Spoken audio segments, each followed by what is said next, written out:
देवळा तालुक्यातील फुले माळवाडी शिवारात आज दिनांक रविवार 30 नोव्हेंबर रोजी सकाळी उघडकीस आलेल्या हृदयद्रावक घटनेने संपूर्ण नाशिक जिल्हा हादरून गेलाय।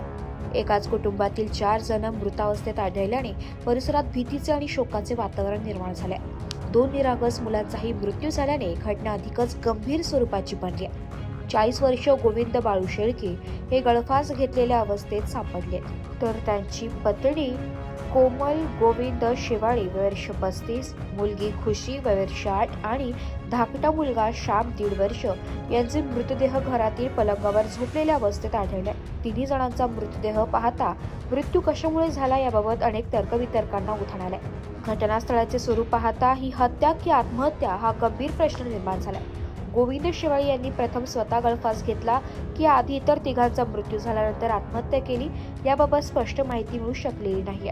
घटना समजताच देवळा पोलीस निरीक्षक, उपनिरीक्षक आणि पोलीस कर्मचारी तातडीने घटनास्थळी दाखल झाले। पुढील तपासासाठी नाशिक विभागीय फॉरेन्सिक टीम देखील फुले माळवाडी येथे दाखल होत असून घरातील सर्व बाबींचा सखोल तपास केला जात आहे। पोलीस गुन्हेगाराचा गुन्हेगारी कोण, कौटुंबिक कलह, आर्थिक ताणतणाव तसेच वैद्यकीय कारणे अशा सर्व शक्य बाजूंनी तपास सुरू केलाय।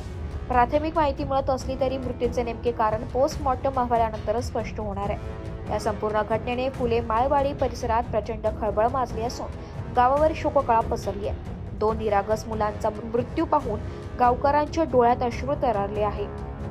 एस मराठी न्यूज साठी तालुका प्रतिनिधी दादाजी हिरे, देवळा।